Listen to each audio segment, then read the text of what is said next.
बात है कि नीतीश सरकार में रोज हत्या और बलात्कार टाइप की घटना हो रही उसी है, उसको फांसी लगाइए, आजीवन कारावास कीजिए। थाना प्रभारी अपने आप को राजा से कम नहीं मानता। बताओ कि जब मुख्यमंत्री ही भ्रष्ट होगा तो आम लोग उससे कैसे उम्मीद करेंगे।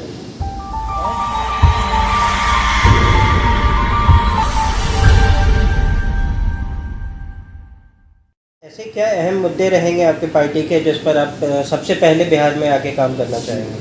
देखिए, जो मुख्य समस्या है, शिक्षा में सुधार, स्वास्थ्य में सुधार, बेरोजगारी, भ्रष्टाचार, विधि व्यवस्था, ये 5 जो मुद्दे हैं ये पूरा सेंट्रलाइज मुद्दा है। और मैं इसी पॉइंट पर आपको का समय लेंगे।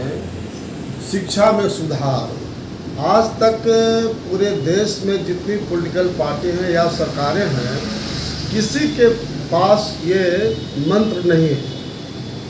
मैं मंत्र दे रहा हूँ आपके माध्यम से बिहार की जनता को कि 1 सेकंड का काम है। हमारी पार्टी की सरकार बनेगी, फर्स्ट कैबिनेट में निर्णय लिया जाएगा कि जितने भी सरकारी पदाधिकारी और कर्मचारी हैं उनके बच्चों को एक्ट एनी को सरकारी स्कूल में नामांकन कराना पड़ेगा। जब डीएम, एसपी और डिस्ट्रिक्ट एजुकेशन ऑफिसर का बेटा बेटी सरकारी स्कूल में पढ़ेगा, रातों रात शिक्षा में गुणवत्ता आएगी, प्रॉपर वे में शिक्षक आएंगे, प्रॉपर वे में टीचर पढ़ाएंगे। ये जो मिड डे मील है, इसका सिंपल उपाय है, बहुत राज्यों में है कि किसी कॉन्ट्रैक्टर को वो दे दिया जाएगा, वो टीचर को या स्टूडेंट को खाना खिलाने का काम करेंगे। तो उसी तरह से जो स्वास्थ्य है, अब जब कोरोना 1.5 साल 2 साल पहले से आया, नीतीश सरकार ने कहीं एक हॉस्पिटल नहीं बनाया, ऑक्सीजन का व्यवस्था नहीं किया, जो कोरोना से रिलेटेड जो दवा था, इंजेक्शन था, ऑक्सीजन था, 10-10 गुना ब्लैक हुआ। तो सरकार का काम है कि प्रॉपर वे में पहले अरेंजमेंट मैनेजमेंट कर ले। जो डॉक्टरों की समस्या है, जो पेशेंट की समस्या है, उन समस्याओं को लेकर के एक नई नीति बनाई जाए, जिससे चलते आम जनता को भी कोई प्रॉब्लम नहीं हो, डॉक्टर भी खुश होकर के काम करे और सरकार पहले प्रॉपर वे में मैनेजमेंट करे। उसी तरह से बेरोजगारी की बात लीजिए। बेरोजगारी में का जो आलम है कि आज शिक्षित बेरोजगार नौजवान भटक रहे हैं, वो अपने डिमांड के लिए जाते हैं, नीतीश सरकार उनको लाठी से स्वागत करती है।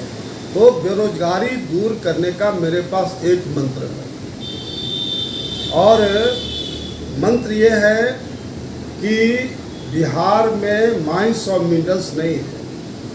माइंस का डेवलपमेंट और मिनरल्स बेस्ड कारखाने नहीं के बराबर लगेंगे, क्योंकि रॉ मटेरियल नहीं है।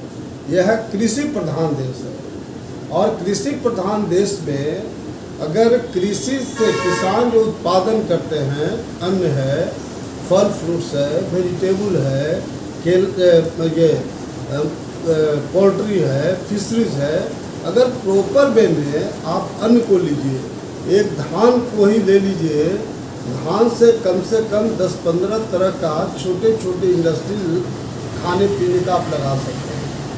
केला से, केला का चिप्स वगैरह पूरे दुनिया के पैमाने पर वो बिक सकता है, आलू का चिप्स पूरे दुनिया में बिक सकता है।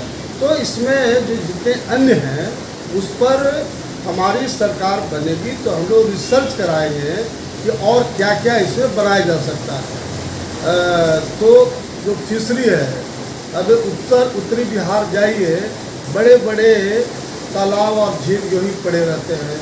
अगर प्रॉपर वे में शिक्षित बेरोजगार नौजवानों को प्रॉपर कैपिटल दिया जाए और फिशरी को बढ़ावा दिया जाए, पोल्ट्री को बढ़ावा दिया जाए। आज पूरा फिशरी जो है आंध्र प्रदेश से आता है, दूसरे जगह से पोल्ट्री आ रहा है। तो सरकारी फंड से, सरकारी कैपिटल से शिक्षित बेरोजगार नौजवानों को प्रॉपर वे में अगर काम करने के लिए पैसा दिया जाएगा, जो मैंने कहा कि अन्न और फल फ्रूट्स के आधार पर जो छोटे छोटे कारखाने गांव-गांव में लगा दिया जाएगा, तो करोड़ों करोड़ शिक्षित बेरोजगार नौजवानों का रोजगार मिल सकता है। ये संभव नहीं है, मैं बार बार कहना चाहता हूँ। कितनों पॉपुलर मुख्यमंत्री कोई बन जाएगा, सरकारी विभाग में सबको नौकरी नहीं दिया जा सकता है, बल्कि रोजगार दिया जा सकता है। हम लोग बिल्कुल आपके सामने कहना चाहते हैं कि 100% लोगों को रोजगार हम देंगे। अगर किसी पॉलिटिकल पार्टी ने आज तक अगर ये बातें कहा है, आप हमको बताइए। उसी तरह से लॉ एंड ऑर्डर है। लॉ एंड ऑर्डर का बिगड़ने का सबसे बड़ा कारण है ये ट्रांसफ़र पोस्टिंग है। मुख्यमंत्री आवास से जितने भी IAS, IPS, SDO, DSP का ट्रांसफ़र पोस्टिंग होता है, काफ़ी बड़े पैमाने पर इन लोग से पैसा लिया जाता है, मेरा स्पष्ट आरोप है। और अगर CBI इसका जांच करे तो हर ट्रांसफ़र पोस्टिंग को देखेंगे, ये बड़े पैमाने पर भ्रष्टाचार मुख्यमंत्री आवास से हो रहा है। तो आप बताओ कि जब मुख्यमंत्री ही भ्रष्ट होगा तो आम लोग उससे कैसे उम्मीद करेंगे। और साथ साथ जो पुलिस विभाग है, पुलिस को इतना था पावर दे दिया गया। अंग्रेज के टाइम में भारत गुलाम था, गुलामों को कैसे हम टॉर्चर करें, गुलामों को कैसे हम दबा के रखें, ये अंग्रेज के टाइम में नीति थी। और उसी नीति पर आज बिहार और देश की सरकार चल रही है।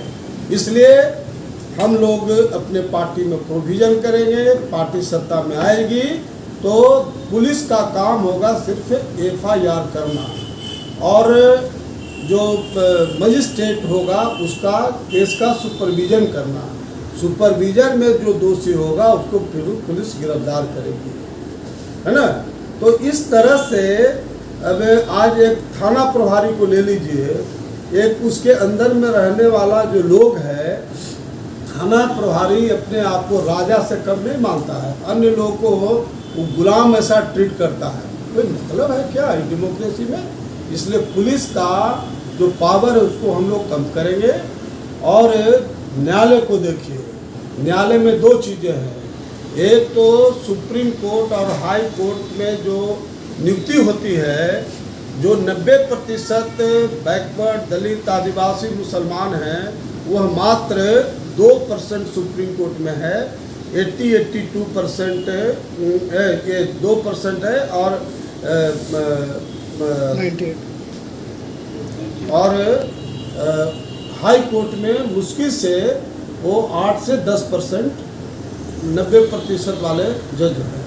10% जो ऊंची जात के लोग हैं, खास तौर से इन लोग 98% सुप्रीम कोर्ट में जज हैं और 82% के आसपास हाई कोर्ट में जज है। ये डेमोक्रेसी है क्या?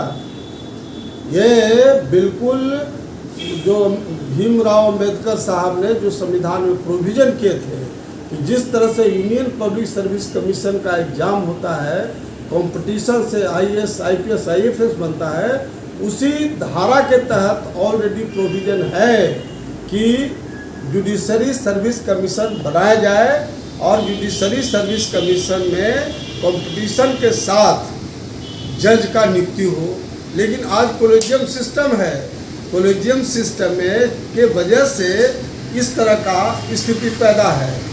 आप जहां एक और अपर कास्ट के लोग 98% हाई कोर्ट में जज है, 82% हाई कोर्ट में है, इधर सुप्रीम कोर्ट में है, लेकिन कितनों तेज तरार ब्राह्मण है, राजपूत है, भूमिहार है, ब्राह्मण है, हर जो भी अपर कास्ट के लोग हैं, कितना भी तेज तरार होगा लेकिन वो जज नहीं बन सकता है, क्योंकि कॉलेजियम सिस्टम है, पिक एंड चूज, भाई भतीजावाद, और इस टाइप से जज की नियुक्ति होती है। तो बिल्कुल हम लोग नए सोच, एक ये मुद्दा हुआ जुडिशरी में सुधार करने का। दूसरा सुधार करने का जो बहुत और भी महत्वपूर्ण है कि कोई भी मुकदमा, मर्डर केस या ज़मीन के केस को देखेंगे तो 15, 20, 25 साल तक केस फाइनल होता है। हमारी पार्टी का बिल्कुल सोच है कि 1 साल के अंदर में at any cost lower court से सुप्रीम कोर्ट तक केस फाइनल होना चाहिए। जो दोषी है उसको फांसी लगाइए, आजीवन कारावास कीजिए। उसका सबसे बड़ा कारण है कि गवाह काफ़ी हो जाते हैं और एक एक गवाह 10 बार 20 बार उनका वकील जो है समय लेता है। इसमें एक लाइन का कानून बनेगा कि जो भी गवाही देने वाले हैं एक नोटिस जाएगा, एक बार उनको जो बात कहना कहें, अगर नहीं पहुंचते हैं तो इसका मतलब जुडिशरी समझेगा कि आपको इस बारे में कुछ नहीं बोलना है। तो 1 साल के अंदर में लोअर कोर्ट से सुप्रीम कोर्ट तक फैसला इलेक्ट्रॉनिक कोर्ट दे, उससे आम लोगों को करोड़ों रुपया जो वकील को और आने जाने में खर्च होता है, आम लोगों को भी बचेगा और करोड़ों रुपया जो जेल में खाना पीना और उसके मैनेजमेंट पर जो खर्च होता है, करोड़ों रुपया सरकार का बचेगा। और वो जो खर्चियाँ हैं उसके माध्यम से जो अभी मैक्सिमम जो गरीब लोग हैं, इलेक्ट्रॉनिक कॉस्ट उनको एक मकान दिया जाएगा, सब गांव में शिक्षा की व्यवस्था किया जाएगा ताकि हर लोग शिक्षित बने और होनहार बने। तो इस तरह से हमारे पार्टी का बिल्कुल हर क्षेत्रों में हम लोग का नया सोच है, नया मुद्दा है। और मैं बिल्कुल आप मीडिया के लोग से जानना चाहता हूँ कि जो हमारा सोच है, क्या अभी तक किसी पॉलिटिकल पार्टी ने या किसी नेता ने इन मुद्दों का जिक्र किया है? जबकि ये मुद्दा आम जनता के बीच जाएगा। तो इसीलिए मैं कहा हूँ कि 2025 में इलेक्ट्रॉनिक कॉस्ट लालू नीतीश को हटा करके और हम लोग पूरी समाज से मुख्यमंत्री बना देंगे। और जैसा मैंने कहा कि जो सभी समाज है, एक मुसलमान, एक अति पिछड़ा, एक दलित और ऊंची जात से एक लोग को डिप्टी सीएम बना देंगे ताकि सभी समाज को लगे कि प्रॉपर वे में हम लोग को हिस्सेदारी मिल रहा है। और जहाँ लॉ एंड ऑर्डर की बात एक लाइन में समझिए, सरकार चाह लेती है तो वो पत्ता नहीं हिलता है। अगर सरकार फुल फ्लेजेड माइंड बना लेगा कि मेरे राज्य में न दंगा होगा, दंगा करने वाले ताकतों को बुलडोजर से कुचल दिया जाएगा, जो कायम करने वाले लोग हैं उनको अलर्ट कर दिया जाएगा कि अब ये मर्डर और गुंडागर्दी सरकार नहीं सहेगी। किसको हिम्मत है जो सरकार के खिलाफ लड़ेगा? किस क्रिमिनल को हिम्मत है जो पुलिस से लड़ेगा? लेकिन लच्चर व्यवस्था की वजह से ये आम बात है कि नीतीश सरकार में रोज़ हत्या और बलात्कार टाइप की घटना हो रही है।